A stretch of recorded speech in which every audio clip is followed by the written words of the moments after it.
YouTube, it's Rico, man, back with another video. Y'all see what we got going on, man. We got the criminal history of Lil Durk, so y'all know what time it is. But before we even get started, if you're brand new to the channel or you've been watching videos on the channel, hit that subscribe button if you haven't already, because we need more supporters and more subscribers to get on the grind for this 5K.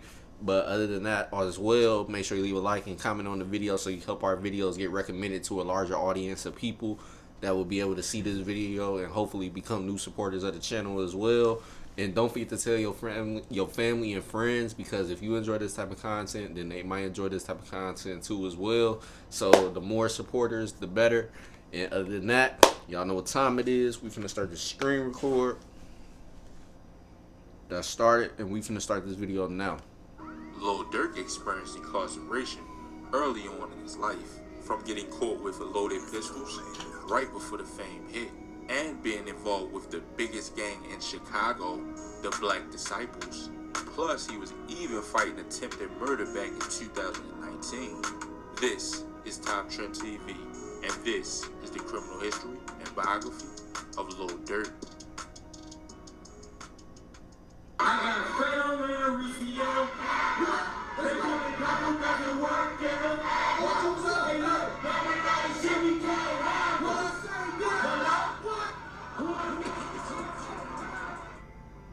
Durk Banks, aka Lil Durk, was born on October 19th, 1992.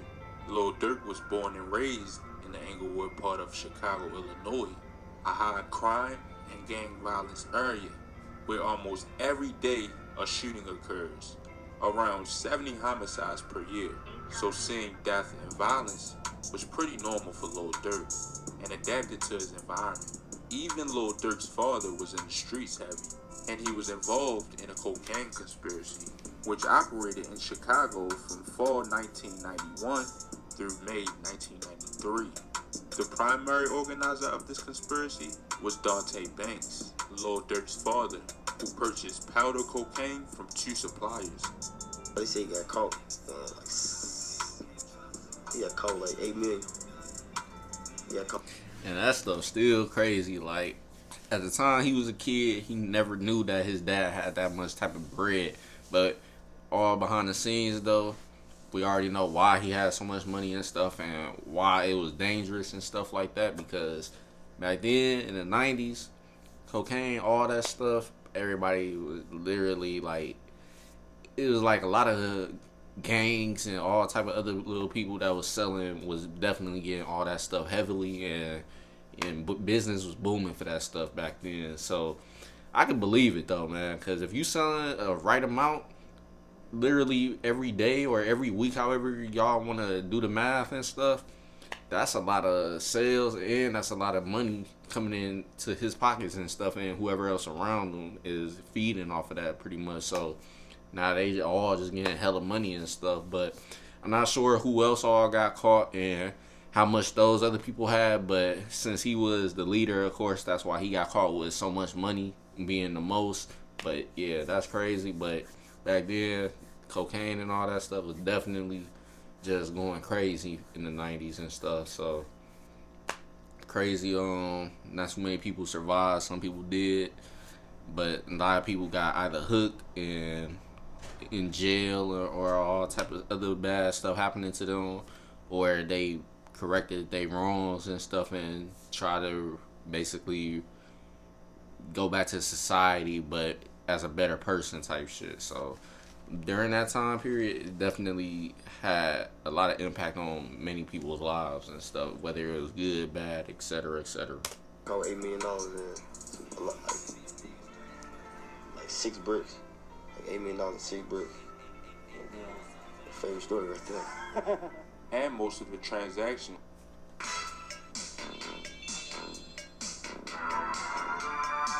YouTube getting super comfortable with these unskippable ads between the supplier and Mr. Banks, and at least 3 other deliveries were made directly to Mr. Banks' home. The testimonies of the suppliers indicate that these transactions involved multi-kilogram quantities of cocaine powder and significant amounts of cash. And he got arrested only when Lil Durk was 7 months old. His father originally got life in prison, later on having his sentence reduced because of a law passed in Chicago. So growing up without a father was pretty hard for Lil Durk. So he turned to the streets at only the age of 11 and started to sell drugs and get in shootouts with rival gang members, losing multiple of his close friends due to all of the beef.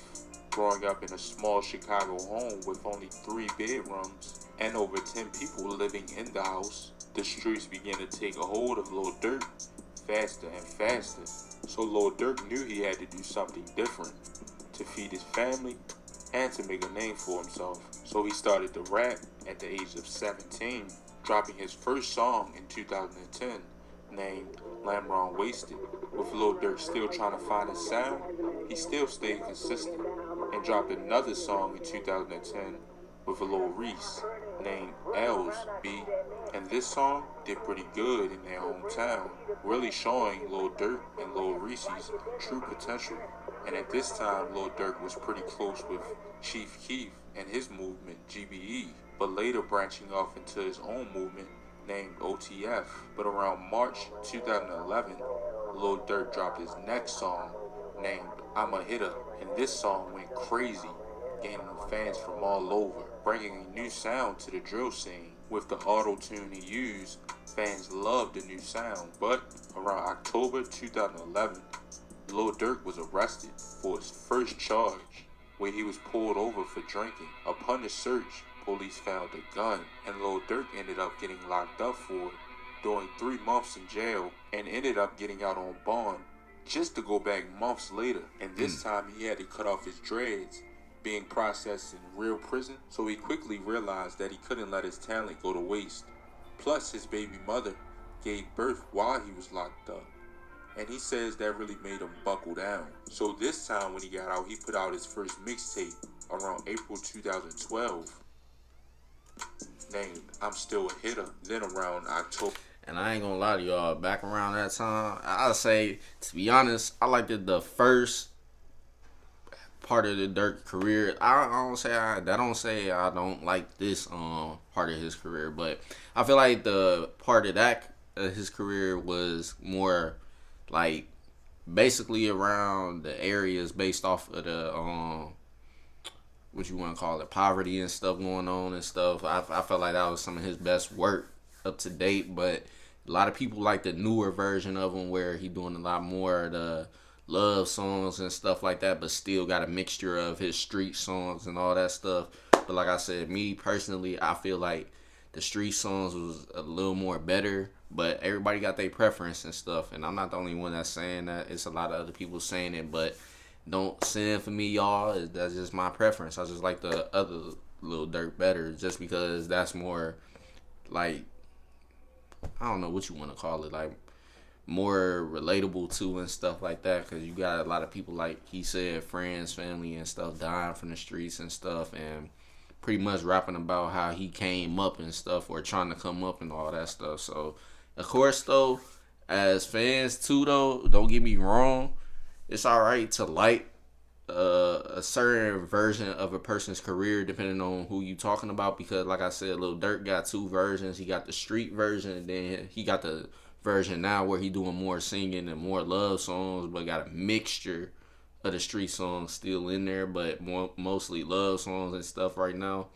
But motherfuckers love what they love pretty much at the end of the day. But at the same time though, I feel like his old stuff is better. But like I said, back to the fans thing, it's alright to not like some of the stuff that he's doing with his career, because at the end of the day, as long as you a fan, it really ain't gonna matter. You gonna still be bumping his music no matter what.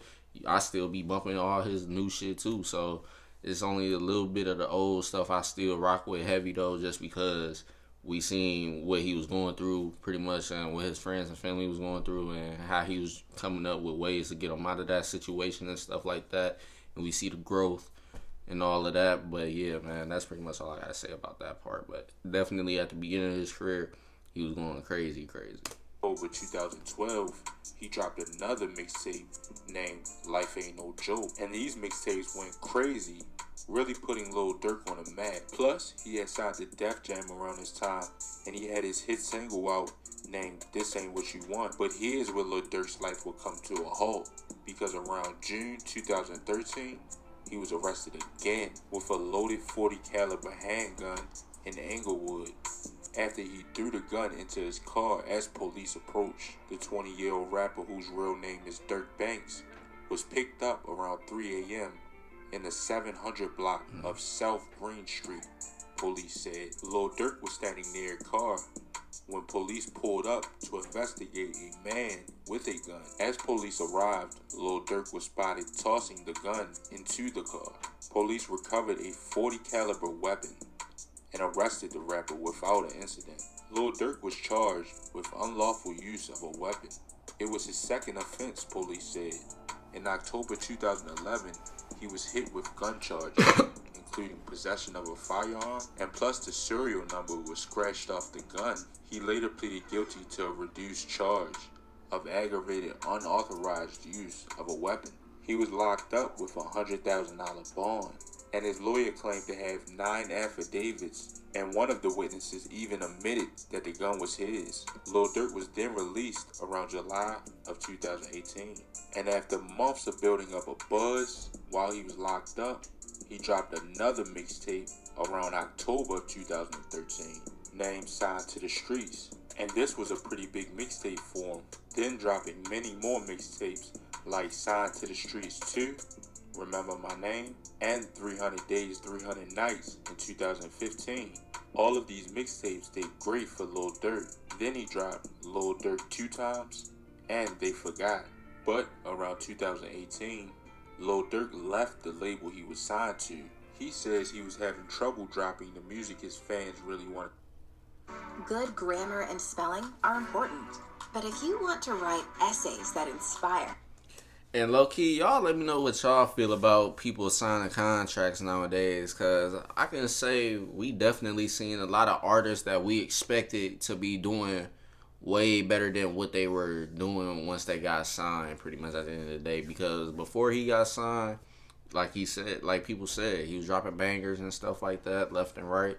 But then once he got signed, like, he noticed that some of his fans was wanting the music that he was doing before he got signed, but the label wasn't really rocking with what he was trying to put out. So probably it was a lot of stuff that he probably didn't get to put out that he wanted to put out while he was signed. So once he left them, he started back dropping stuff that people wanted to hear from him again and stuff. But y'all correct me if I'm wrong. Do y'all feel like it's some artists right now that's signed that definitely got the potential, not because they aren't good enough or trash or whatever, but they just for some reason get their career stunted by the label? Like, do y'all feel like that sometimes? I definitely feel that for some of these artists that sign right now but not really dropping a lot of music, or probably not dropping music at all and stuff, because a lot of them will say, yeah, the label is holding them back. So y'all let me know how y'all feel about that and why. And would you sign to a deal, or would you rather just be independent or come up with your own label, et cetera, et cetera? Y'all let me know down below how y'all feel about that. But I feel like personally it's a lot of artists that's definitely getting their career held back being signed to a label. At the end of the day, we already know it do got a perks to being signed, because the label could possibly get you features with other big known artists in the industry and stuff, and you get to do features with people that's from other labels, or they get to be doing features on your songs from the label you're at and stuff like that. But at the same time, like, how do y'all feel like y'all should value that? Like, do you think it's better to be signed and then grind and work your way up, or do you think it's better to be independent and go your own route with and make your own label, et cetera, et cetera? Y'all let me know. Wanted to hear. So throughout them years, Def Jam really held Lil Durk's true potential back, dropping his first independent project in 2018, named Just Cause Y'all Waited. But Lil Durk would find his life coming to a halt again, because he was arrested again around June 2019 for attempted murder. On February 5th, 2019, Lil Durk is alleged to have shot at the victim, 23-year-old Alexander Witherspoon. According to police, witnesses saw Witherspoon in an altercation with Lil Durk and King Von. King Von is Lil Durk's longtime friend / partner. According to police, several shots were fired after the argument. Lil Durk and King Von was in an Atlanta courtroom for a bond hearing on June 20th, 2019. Although a judge initially denied bond for the incarcerated rappers and was finally allowed to post $250,000 to secure their release from jail. He didn't get house arrest, but the judge laid out several conditions Durk had to follow. He had a curfew, and he had to wear an ankle monitor. Plus, he could be in no contact with King Von. Durk faces 5 felony charges, including intent to commit murder, aggravated assault, possession of a firearm during commission of a felony, possession of a firearm by a convicted felon, and another charge associated with a criminal. And I know a lot of people is like, dang, all these gun charges, but y'all gotta realize too, I'm speaking for the people that don't really stay up to date with the street stuff and how you should be moving and stuff, because we already know the people that's been rocking with the drill wave or a certain artist that come from the streets already know like what I'm about to talk about pretty much. So while y'all hearing a lot of the gun charges and stuff, yeah, that's bad, but at the same time, you gotta be in their mindset and thinking how they think. At the end of the day, they coming from the streets, like where anything can happen to you. You got people that you gotta watch out for. You got snakes that could be your friends, family, etc. The snake stuff don't really discriminate. So you just gotta, at the end of the day, watch your back and your surroundings. And then on top of that, you possibly beefing with somebody or a group of people, etc., etc. You already know what that is. So now you gotta stay protected at all times. So even though he ain't supposed to have a gun, realistically, he gotta have a gun. Just because he don't know when somebody might be trying to do something to him, etc. Or if he get in a situation, he gotta be able to try himself to get out of it. Because sometimes that's on what's gonna happen. You gonna need a gun, etc. to get out of your situation. Because some people, they're not out here fighting every day.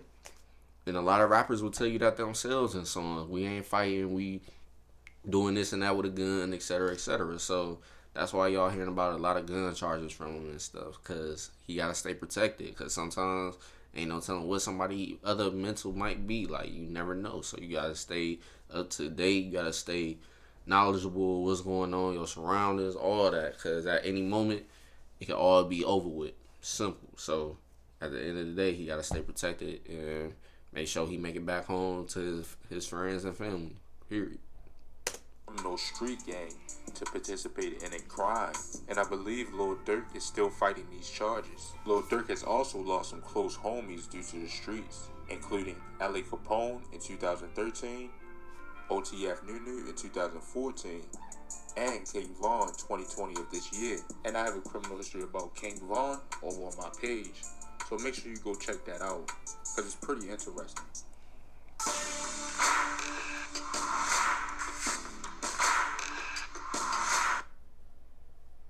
And sadly, over 20 more.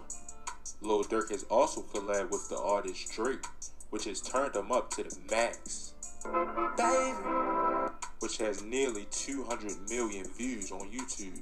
And the name of that song is Laugh Now, Cry Later.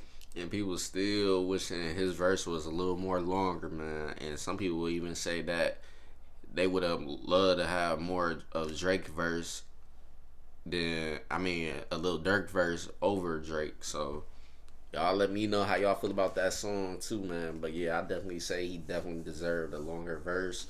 But it is what it is. He got the clout from it and everything, so that's only gonna help him out in his own shit. So it is what it is. Later. Lil Durk also has a total of 6 children. Unknown about how many baby mothers he truly has, but only 2 of them are public. But that'll be about it for Lil Durk. Make sure you like or dislike, comment, and subscribe. And let me know down there in the comments who y'all want to see next. And as always, stay blessed and stay well. Yeah, I'm out. Yep, and that's pretty much the end of the video, man. But Yeah, a lot of that stuff, like I said, y'all gotta think like from his mindset of why he had a gun and kept getting caught with a gun and stuff. But that is what it is though. But if you enjoyed this video as much as I did, definitely leave a like, comment, and subscribe if you're brand new. And I'm gonna see y'all later on with more videos. And yeah, we're on the ground at 5K. So like I said, don't forget to press that subscribe button, period. And don't forget to turn your post notifications on as well, set to all, so you know when we drop videos and other posts, etc., etc. But other than that, see y'all later on. Peace.